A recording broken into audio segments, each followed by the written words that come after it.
はい、こんにちは。よもぎ屋の高丸と申します。よろしくお願いします。このチャンネルでは、大工のですね、基本的な、飲みのこカンナの使い方と、あと、刻みと墨付けというところが、このチャンネル見ればできるよっていうところを目標にしてやっていきたいと思います。で、今日はですね、飲みの研ぎ方をやります。で、おすすめの、砥石ということで、前回賢章の、残の千番と賢章ですね、賢章の残の千番と、六千番、聖の六千番というもの、あと、砥石を平面にする、電着ダイヤモンド砥石ですね。でこの3つだけで、のみを研いで仕上げるというところをやりたいと思います。でちゃんと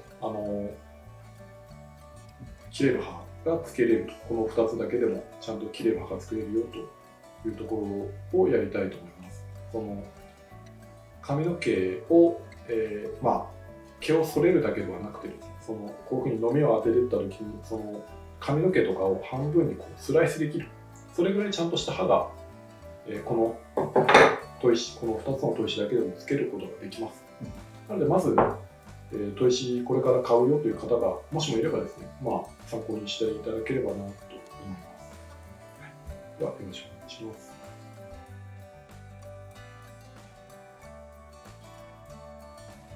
前回の動画で紹介した、検証の、1000番と6000番と、あと修正用のダイヤモンドの、この3つだけで、のみを仕上げるっていうところをやりたいと思います。はい、この刃の裏と表ですね。で、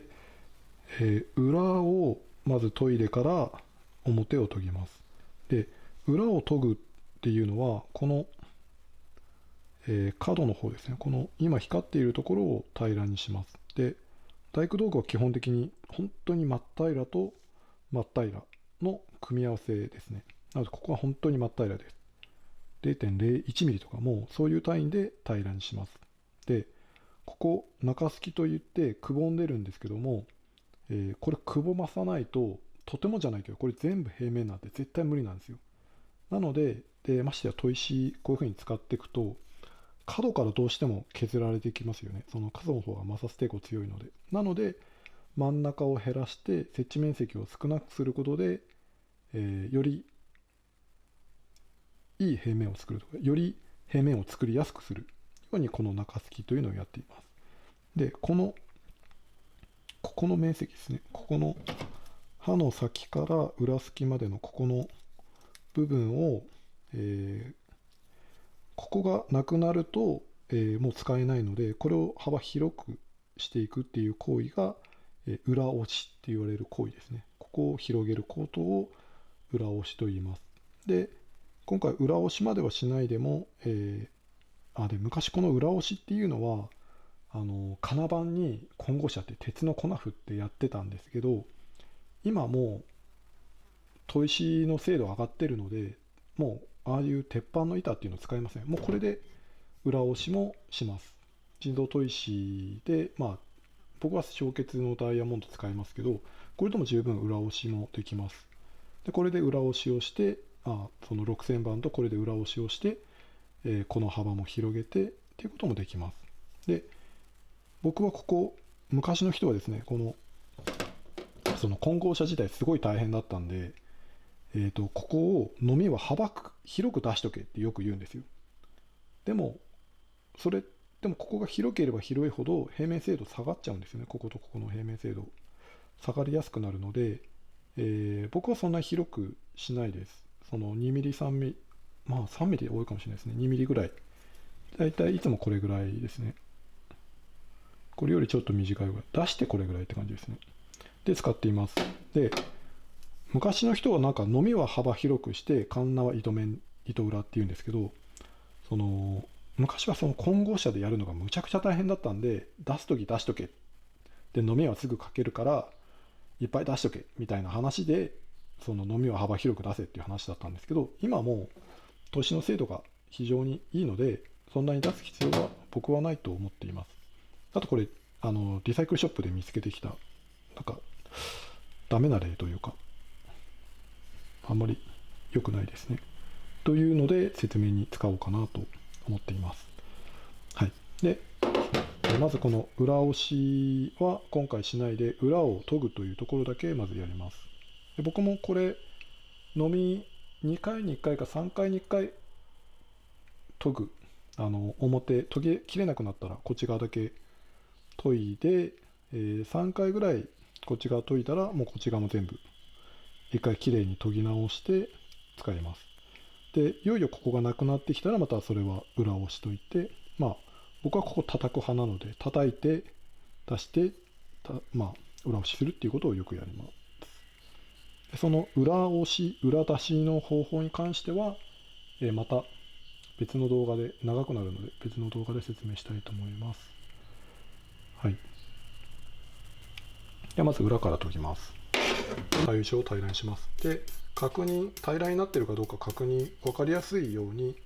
まずこの鉛筆で線引きます。で一面鉛筆の線を引いて、これが全部なくなれば単純に平面ですよね。ここがくぼんでればそこだけ全然色落ちないので。あと昔の砥石に比べて昔の砥石は水になんか10分20分つけといてくださいみたいな感じなんですけど、これはどっぷりつけなくても大丈夫です。水がどんどん引いてっちゃうんですけど、これがそんなに引かなくなったぐらいで大丈夫です。水にずっとつけておくべきかどうかっていうのは砥石のその買った砥石の説明書を読んでください。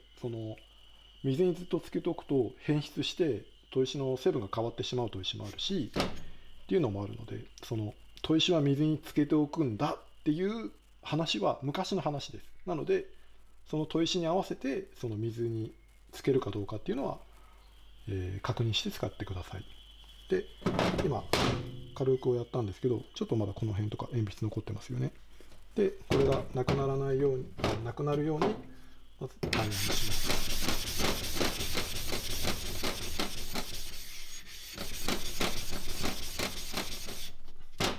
で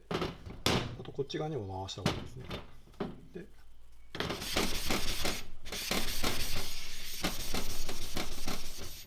だいたいこれぐらいで平らになる。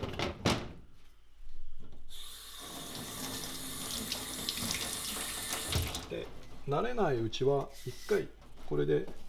下刃定規などでこれ平らになってるかどうか確認した方がいいと思います。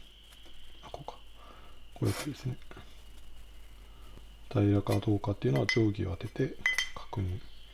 してください。結構慣れてくると、ここまでやらなくても大体平らかどうかっていうのが分かるようになってくるんですけど、はい。でまず平らにします。下で裏を押します。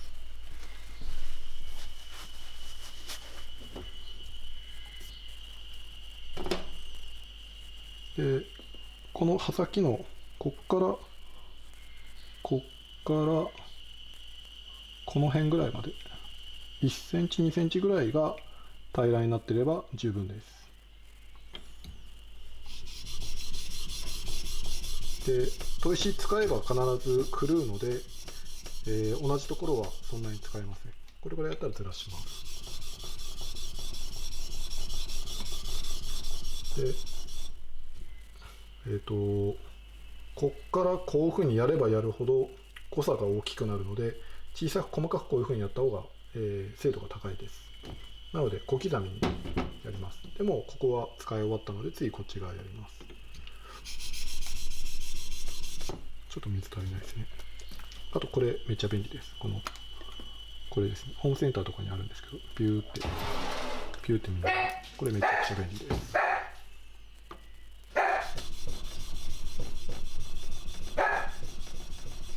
ちょっと犬が吠えてますけど、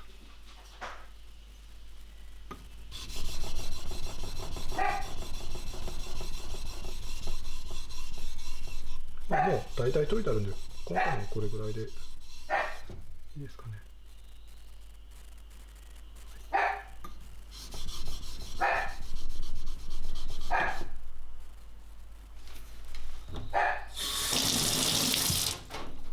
で、できたかどうか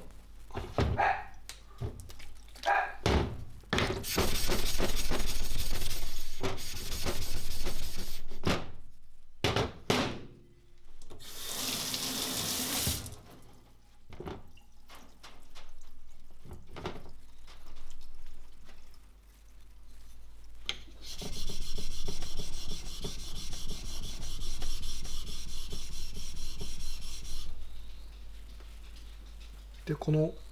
色が研いだ部分って色が変わるので、これが均一になったら、端から端までですね、均一になったら、まあ、研げてるよっていう、まあ、この線番が終わったよっていう感じですね。で、次6000番に移ります。6000番も同じく、これ砥石のその細かい方法までよくわかんないんですけど、砥石の作り方違うんで、水の吸い込み方全然違うんですよね。天板の方がやっ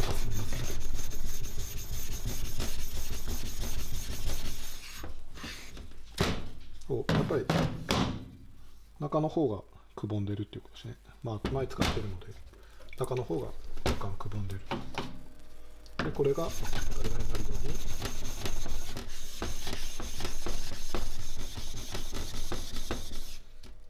これも同じでまあここからここまでとかやっちゃうとまあ誤差が出やすいので、まあ、3分の1ぐらいとかこれぐらいでとどめるような感じでやります。で斜めにしたり斜めにしたり、あとは方向を変えて、まあ、癖ですね。どうしても右側だけへこんだり左だけへこんだりっていう人の癖が出てくるので、それがないように足を回してあげます。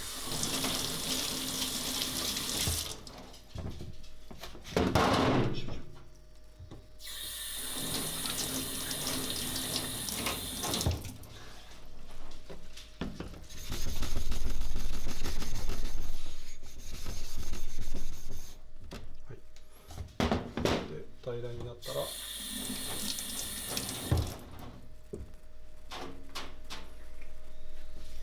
のみをまた研いでいきます。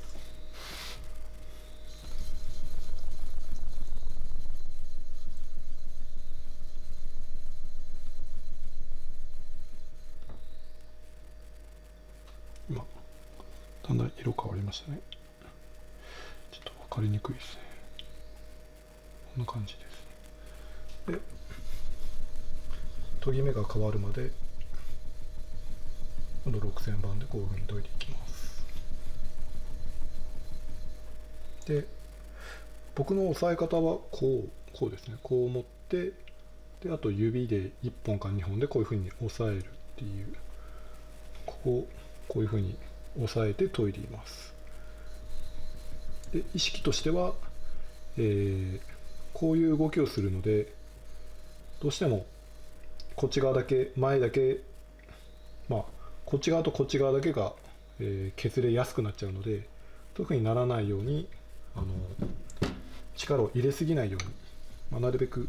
優しく研いであげるという、滑らせるようにで中を強く押しているようなイメージでいっています。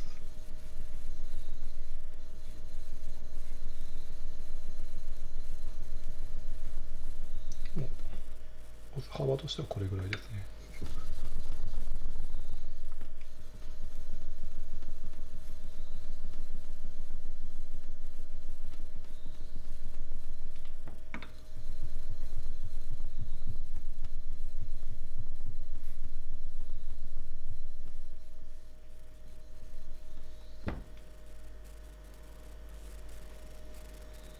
大体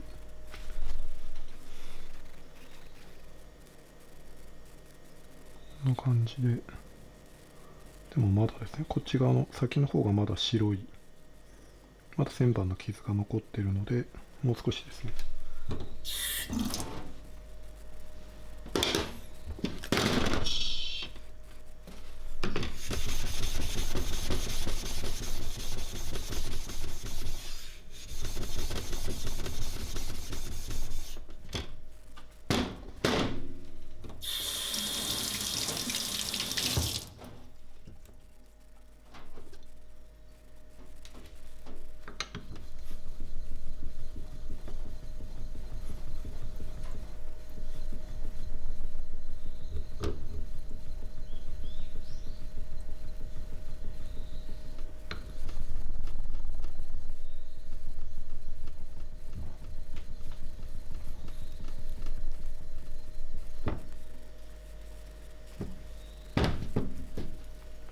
これ6000番なので本当に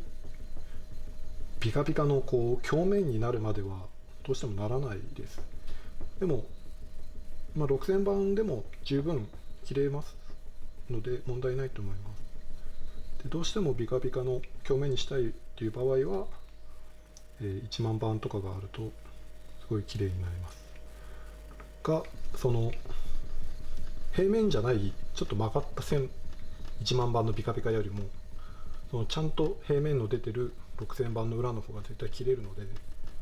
そのきちっと平面を作る、6000番で十分綺麗な平面が出せるっていうところを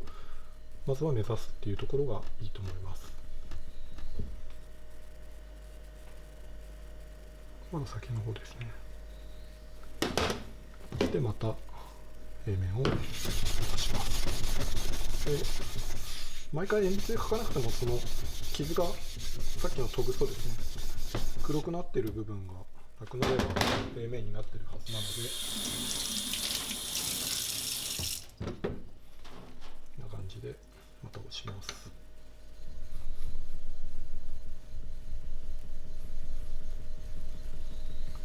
でこれだけずっとこういうふうにやってるとここだけへこんでいくんで、毎回ずらしてちょっとずつちょっとずつずらしてはというふうにいきます。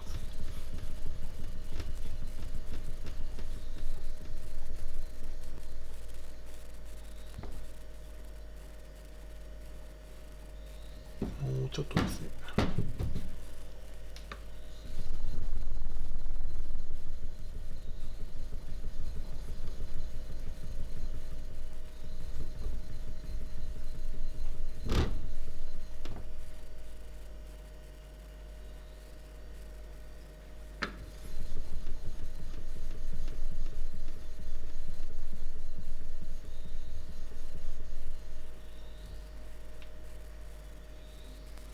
大体いいとこですかね。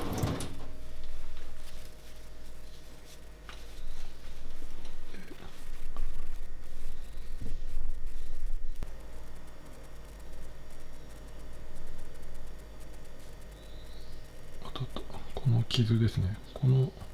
6000番なのでどうしてもこれぐらいの傷は残ります。でもこの平面ですね、こうやって覗いてみたときにその角のなんて言うんでしょうね、この大事なのはこの光る、鏡のように光るっていうのは大事なんですけど、鏡のように光ってかつ、鏡のように光るっていうよりもこの光に歪みがないっていう、平面なので歪みがないっていうのが大事なところですね。こういう木のフレームみたいのをこうやって当てて、この先端から角にかけてこういう風に見てるんですよね。でこれで若干歪みがないかどうか、この辺ですね、角の部分でこの映る像への歪みがあるかどうか、これで平面かどうかっていうのはだいぶわかるので、ちょっと刃先にかけて歪んでるなとか、そういうのを見てちゃんと平面に平らに研げてるのかっていうのを確認するといいと思います。ここですね、こういうふうにここのまっすぐのものが歪んで映ってこないかどうかですね。はい、だからそのキラキラしてるとかピカピカしてるっていうよりも、この歪みがあるかどうかっていうのが大事だと思います。はい、でこれで裏研げたので、次表のこっちの面ですね、こっち側のしのぎ面っていう部分を研いでいきます。やってますね。でもう一回出します。さっきここしか使ってないのでそんなに削る必要はないです。もう本当にすごい毎回こんなにちょくちょく平面使うので、砥石はすごい減るも早いんですけど、でも厚みもあるんで、何よりも平面が大事ってことですね。であとこれ平面の研ぎ方でよく鏡教科書とかはこういうふうに研ぎなさいって書いてるんですよね。砥石に対してこういうふうにまっすぐにこうやって研ぐんですよって教科書に書いてるんですけど、砥石に対して水平にこういうふうに研ぎなさいよって書いてるんですけど、これは嘘ですね。こんなふうに研いでる人いないです。こういうふうに研ぐとどうしてもこういうふうに転びやすいですよね。こういうふうになりやすいんですよ、どうしても。なので普通こうやって研ぎます。斜めに研ぎます。こう、その方が手もやりやすいっていうのもあるんですが、ここを本当に平らにしたかったらもう真横で研ぐぐらいですね。真横で研いだり、こうちょっと斜め45度ぐらいで研いだりっていうのの、僕は混ぜて使ってます。45度で研いで、時々こういうふうに真横で研いでっていうふうに混ぜて研ぎます。するとここが平面になりしやすいですね。はい。ではまずここ平面で、そうですね。こういうふうには研ぎません。で、あと僕教えてもらった時にこうやってこういうふうにやって、こう水がニュッてなるところが平面だから、そこでこれですね、この水がニュッ、ここ平面だって言われて教えてもらったんですけど、これ平面じゃないと思うんですよね。平面だとまずこういう動きしないんで、そうですよね。もうぴったりだったら平面だったら、大体平面だったらこういう動きするわけがないんですよ。なのでこういう動きで探すっていう時点でちょっと違うんじゃないかなっていうふうに今は思います。平面であればピタッてなる、ピタッて止まるので、その平面を作ってからこういうふうに研ぐということです。で、こういうふうに斜めに研いだ時の、問題点というか、斜めに研ぐと大体こっち側、先端の方ですね、先端の方が削れやすくて、どんどん斜めになったりします。こっち側が減りが早いんですよね。剥がれてからこっち側の方が早くつくと。なので、若干力はこっち側に入れるというか、こっちよりもこっち側の方がどうしても力がかかってしまうので、ややこっち側に力を入れるように意識して、なのでこの指はそういう意味での指ですね。だからこっち側にちょっと力入れてます。でこれも僕は砥石を3分割ぐらいにして使うイメージで使っています。なのでここで1回研いで、ここで1回研いで、ここか、半分かな。ここで1回研いで、ここで1回研いで、また平面直してということをやります。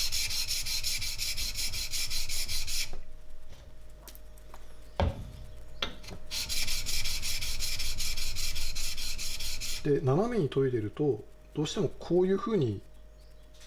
いっちゃいがちなんですけど、あくまでもこういう動きをするよっていうのを、意識してください。かつこっち側に若干力を入れてる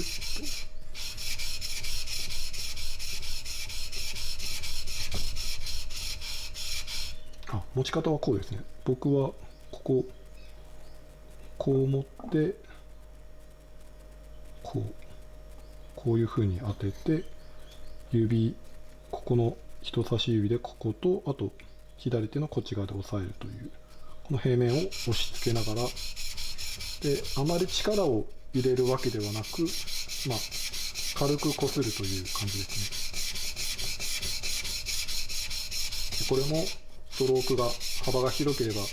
広いほど誤差が大きくなるので、小さくやります。これ1回だけ使ったのみでちょっと刃がそんなに傷んでないんで、ちょっとすぐ刃がりついちゃいますけど、もうちょっとついてきてますけど、本当はもうちょっと研がないと刃がりが出ないことが多いですね。だからまめにすぐ研ぐよっていう方であれば、そんなに研ぎに時間もかからないし、結構切れなくなって研ぎ始めるまでに粘るよっていう方は、結構この中戸の行為が長くなるという感じですね。これ今日1回使っただけでだいたいこの研いでこれですね、ここにザラザラができるんです。この刃返りといって、ここの鉄がこう押し出されていって、こっちの表面に鋼が返るというものが出てきます。こう触るとザラザラっとしたものが出てきます。でこれが出てきたら、こっちの面が研げたというか、平面を越して先端の丸みを越してこっち側まで、削れてきてるよというサインなので、研げてきたということになります。そうすると、この刃返りがついたら次の板数仕上げの方に、この刃返りが出てきたら仕上げの方に移ります。でももうちょっと刃返りをつけたいので、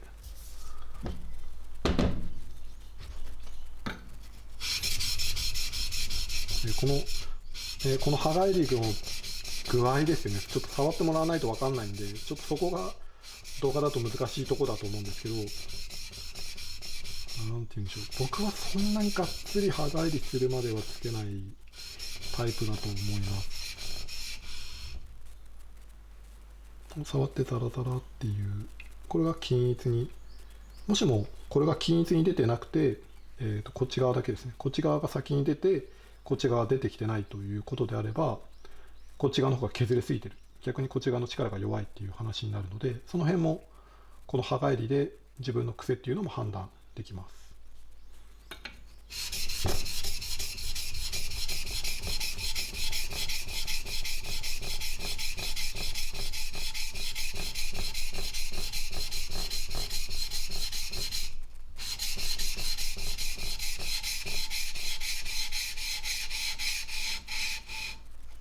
全然見えないですね、これ。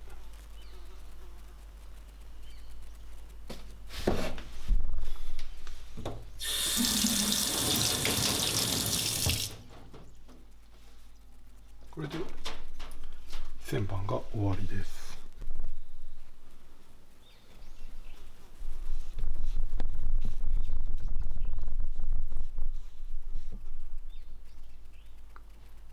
これが旋盤が終わった状態。旋盤の傷ですね。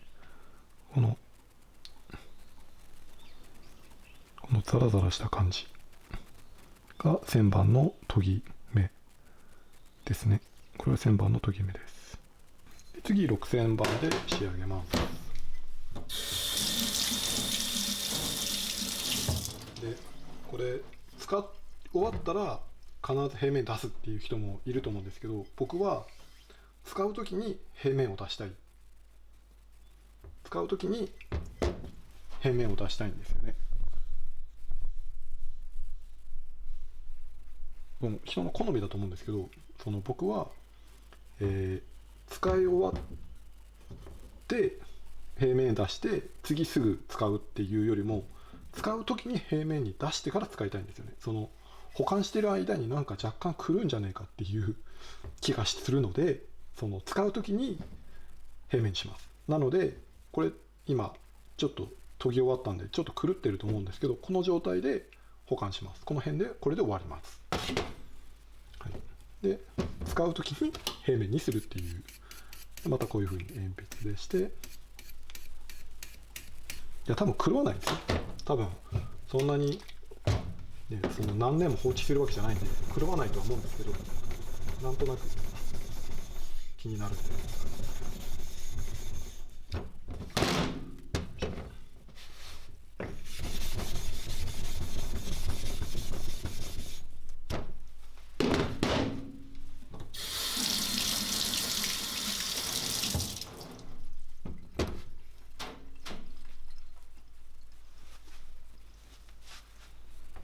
で、水に近くがあるといいですよね。でまた同じように研いでいきます。で板数変えるときに僕ちょっと斜めの角度きつめにして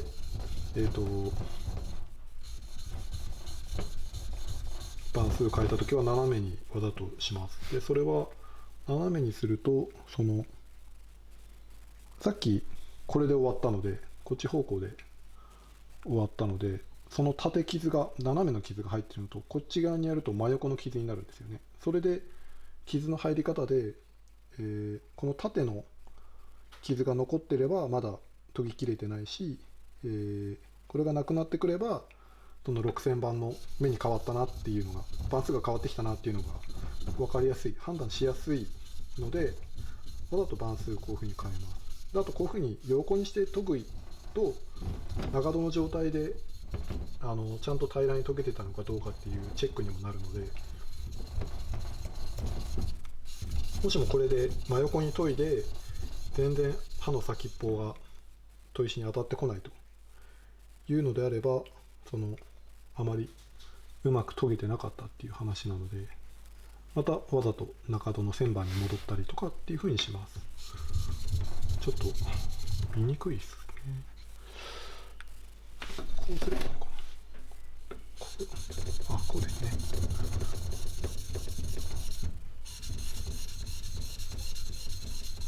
これも意識は、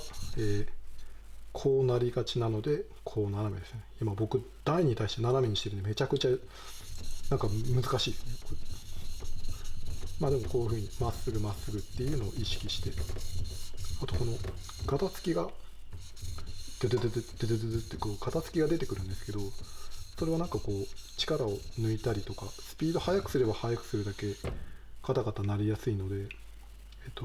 力を緩めたりスピードを変えたりしてあげます。さっき説明しなかったんですけど、これで横で見て番数、横傷がなくなったのでこっち側に移行しました。さっきこれでやって傷がなくなってきたらのでこっち側の研ぎ方に変えています。ちょっと前なのか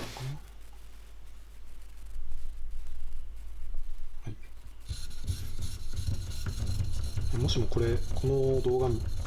一回やってみて分かりにくいようだったらもう一回同じ感じで違う場所で撮影し直すかもしれないですね。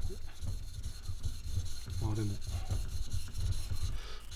違う砥石でやった方がいいのかな。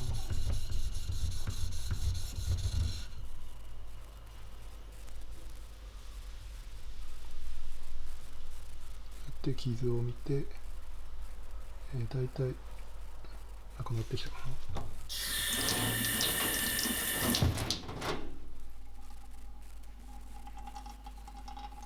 まだ若干かな。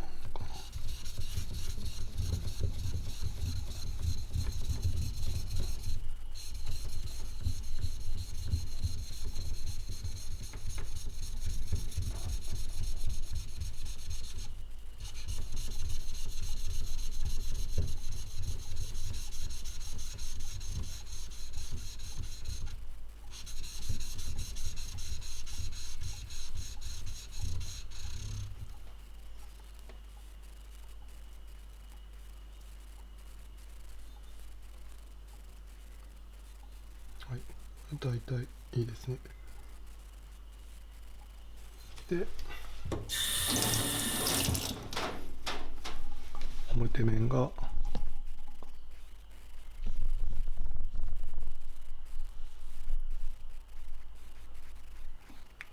1000番の傷が消えて6000番の傷になったので、表はこれで終わります。でまだここに刃返りがあまり触っちゃよくないですけどね、ついているのでこれを取って、今度刃返りをこっち側の刃返りを取ると表に返ってくるんですよね。でそしたら今度またこっち側研いで、それを何回か3回くらい繰り返して完成です。こっち側の刃返り取った時にこっちに返るっていうのは触ってもあんまり分かんないんですけど、原理的にはそうだと思います。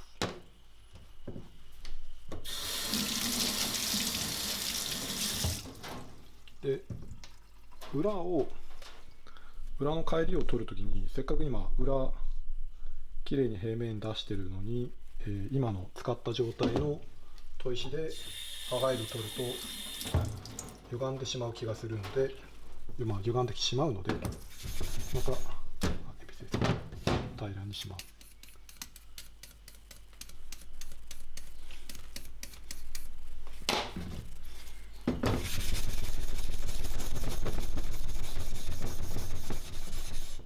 こんだけやっぱ歪んでるんですよね。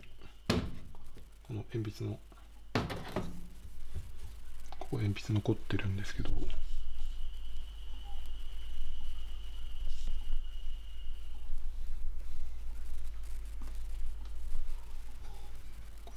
こうですね、こういうふうに鉛筆残ってますよね。こっち側は消えてきてるけどこっち側は残ってるっていうので、まだこれが十分な平面じゃないという。逆だ。でこれをで今鉛筆の線がなくなりましたね。でまた裏返しにして、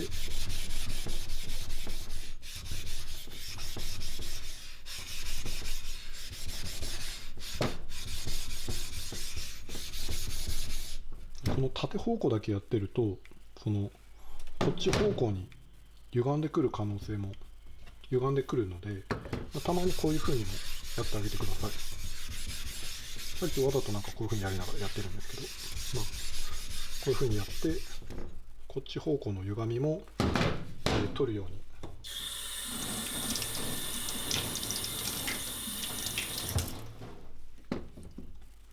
うに。で裏の乖離を取ります。もう裏の乖離を取るのは本当にこれだけです。これでなくなりました。で今この取った状態っていうのは、さっきの鋼の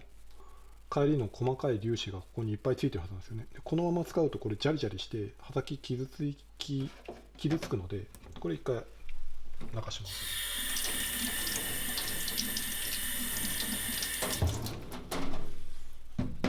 で流してから今度また表を研いで、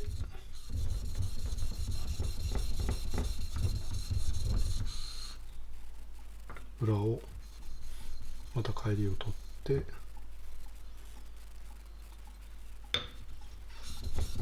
また表を研いで、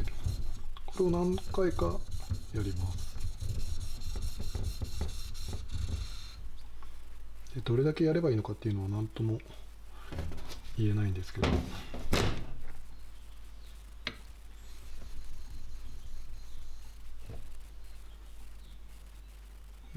これでいいですかね。 OK です。これでできました。裏が研げてて、帰りが取れてて、表も研げた状態です。これで完成ですね。さっき伝え終え忘れたんですが、言い忘れたんですが、必ず裏で終わってください。裏を押して終わりですね。であと表、こっち側で終わるのではなくて裏を押して終わりです。であと刃を拭くときに、刃先をこうグニグニ触ったりしないでください。でこう裏は裏でこういう風に拭いて、表は表でこういう風に拭いてあげます。で刃がついてるかどうかの確認に、こ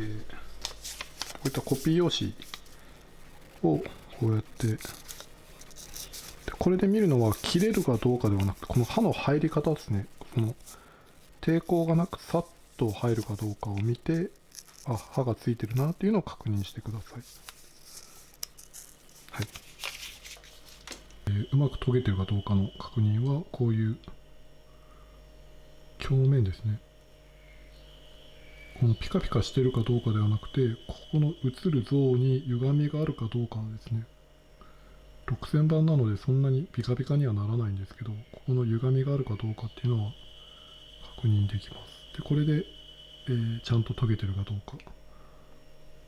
か。次からちょっと刃先ちょっと歪んでるなってなれば、もうちょっと気をつけようとか、そういうところを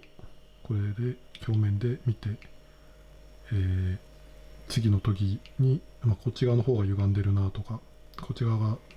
の方がまっすぐだなとかっていうのをこれで見て、次に生かすというような感じでやるとい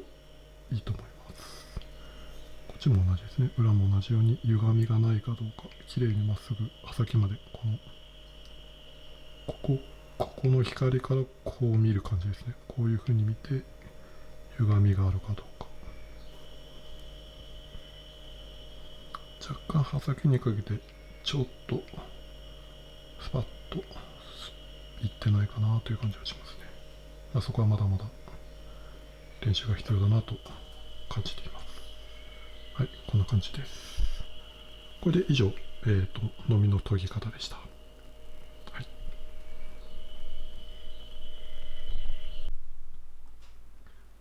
ちなみにこれが、さっきの状態から1万番かけた状態がこんな感じです。やっぱ1万番になるとピカピカな感じですね。で、その表面になればなるほどこの歪みが分かりやすいので、それでまたちょっと確認していきます。ちょっとね、この辺が分かってますよね。この辺の歪みが、ね、まあまだまだですね。はい、以上です。